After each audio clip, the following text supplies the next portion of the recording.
Good morning, guys and girls. It is Sunday morning. We are heading down to a place called Paradise Country. There's a car show on today called Pride and Joy Car Show. It is organised by QLD Cruising. This is an annual event that the guys have been putting on, and it has been growing rapidly over the past couple of years now. Alright, we've just arrived. It's a beautiful Sunday morning, no clouds, sun shining. So we're at Paradise Country, which is south of Nerang. This is an event organised by QLD Cruising. It is Pride and Joy Car Show. It's an annual event that they hold here every year. It's been growing every year the last couple of years that it started. And already we're early and there's a really nice turnout of cars. So we'll go and have a look around, see what's new, what's not again, and hope you guys enjoy it. Let's get into it. Okay, check out this beautiful 1970 Chevy Nova. If you didn't know your cars too well, you'd be hard pressed to spot it as a Nova from different angles. Certainly clean and low, absolutely beautiful. Another ride by Cam, always does something different.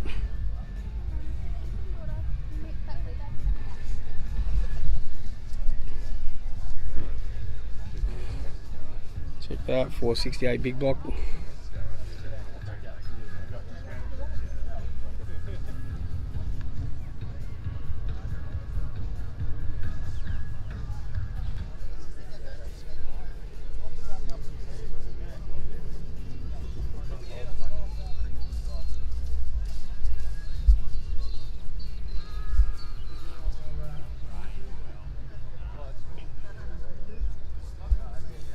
One fat Dodge Charger.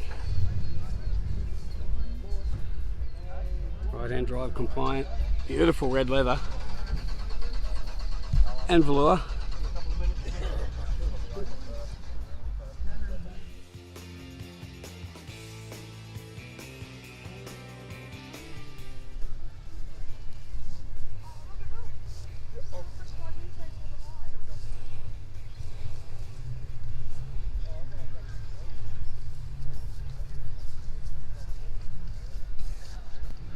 Beautiful 67 fastback.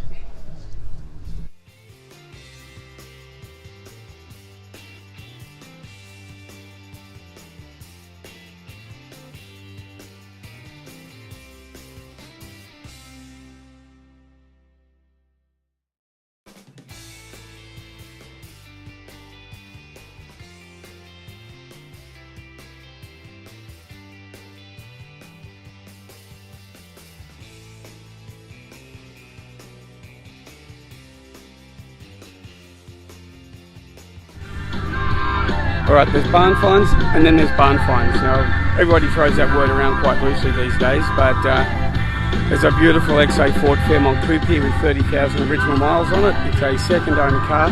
Check this thing out. Have a look at that. Don't know if you can see that, the sun's so darn bright with the reflection.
Check this thing out.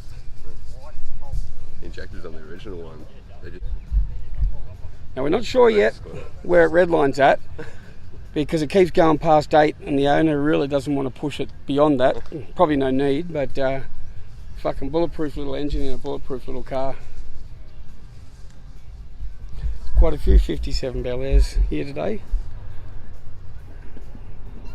And this one is absolutely beautiful. Really tough, fat, clean. Nice smooth red on it.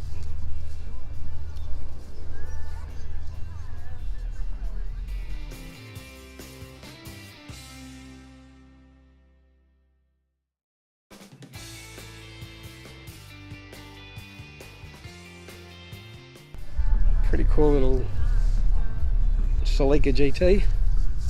Normally you see a car like this with the exhaust and you can do nothing but laugh and think you're an idiot, buddy. But when we head down the front, well, we know this guy's laughing at us. Check that.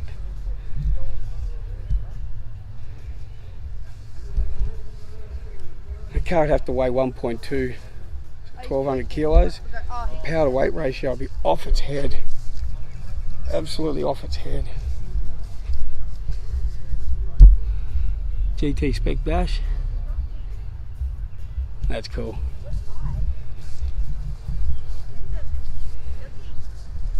So this one followed us here down the highway. A beautiful 1970 Mach 1, check that.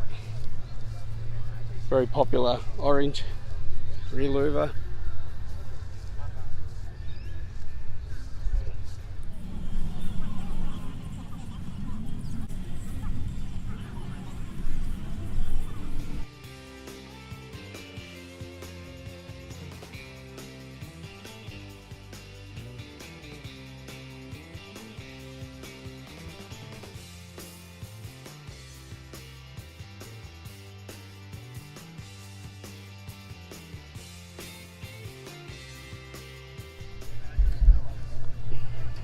Beautiful SLR.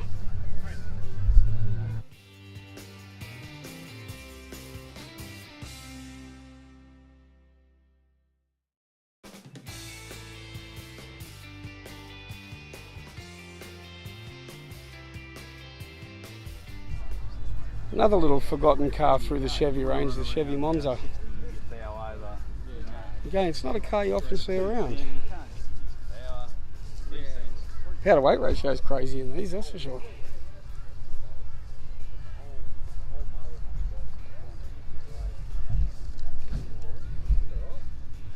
Side pipes all the way.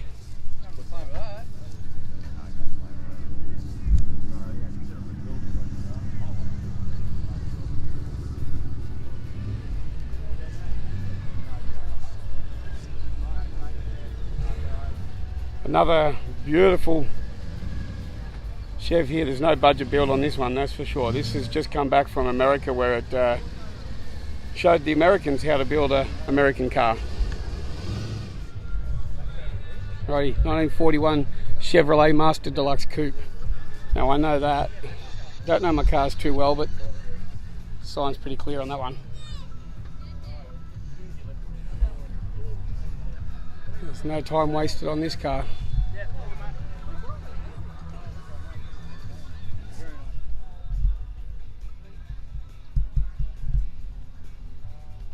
The interior on this is sensational, absolutely superb. Just be such a nice quiet car inside to drive, very smooth.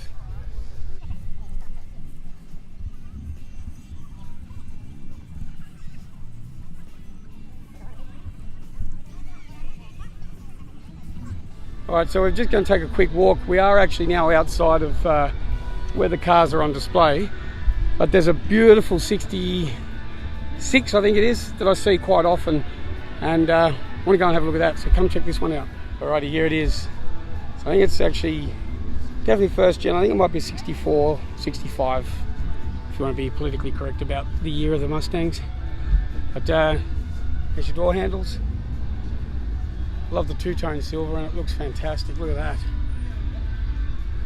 Just a really nice, straightforward, clean restoration. Absolutely beautiful.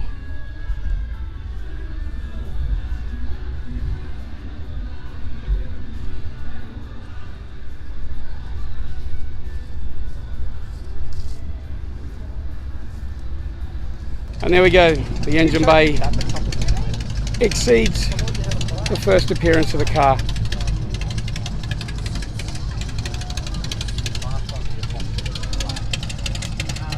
That's one of the cleanest, tightest engine bays I've seen in a long time. That is absolutely beautiful.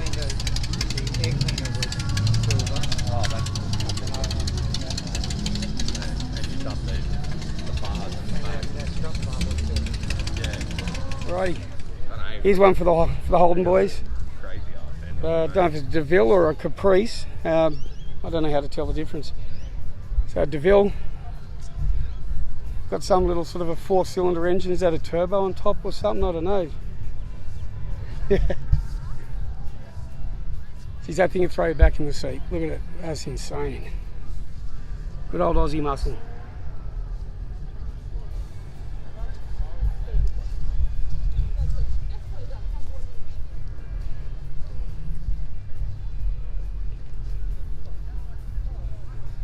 This is 74.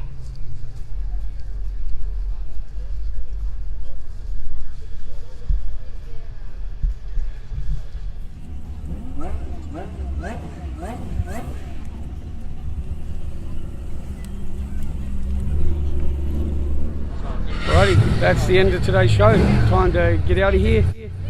A lot of other cars are leaving. It is 12 o'clock, so we've been here for 3.5 hours now. So time to jump in, head home. I hope you guys enjoyed it, and girls. Not as many cars here as I thought. There's definitely a few hundred still, so the turnout's fantastic. But being on grass after a weekend's rain, it's quite muddy out here at the moment, but really good show put on by everyone, and we'll see you guys at the next one. Enjoy.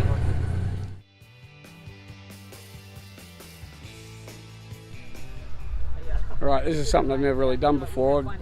Always looking at cars and never really asking many questions to any of the owners, but a good buddy of mine who is an ex-BMXer from the 80s, and you could probably prove that like all of us, with scars on the shins and the knees, owns a beautiful 1955 Chev. He took over to the recent Tri-5 Nationals in America and showed pretty much most of the Americans how to build their own car to a higher extent, that's for sure. So, how long were you in America for, Mark? 6 weeks. 6 weeks. And how many shows did you go to? Oh, we did the Tri-5 Nationals and the Tri-5 National Week leading right up into it. So there was all different runs all over from Bowling Green down to Nashville, up to Jim Beam Distillery, laps of the Corvette test track and all that sort of stuff. So it was a fun week.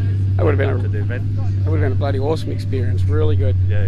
And some of your photos that you put up on social media definitely showed that the crowds were attracted to the car, because you couldn't see the car in a few pictures because of the crowds. So that's correct. Yeah. It was obvious that even the guys over in America were really impressed with your work, and it's evident here today. We've had to wait a few minutes just to get people away from the car so we can have a chat. So thanks heaps for that, Mark. We're going to look at the car. And so as you can see, lots of chrome, lots of attention to detail. This is just driven around 100 k's in the last 15 minutes just to get down here for the show. So this car is built to drive. As Mark was just saying with the shows they did in the US, in this car they drove through 4 different states, I think he said, and the locals in America were absolutely blown out that Mark would drive this so far, but it is built as a daily driver, regardless of being supercharged. Look at that interior.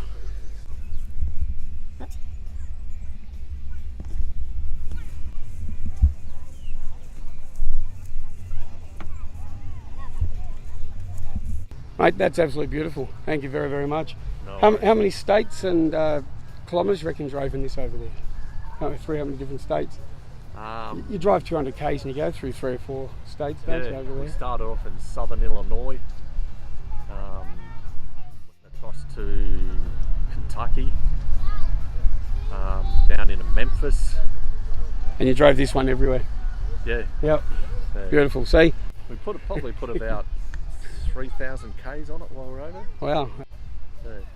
Well, appreciate it heaps, mate. Thank you very much. No worries. There you go. That's how you build a really, really nice 55 Chev. Get some.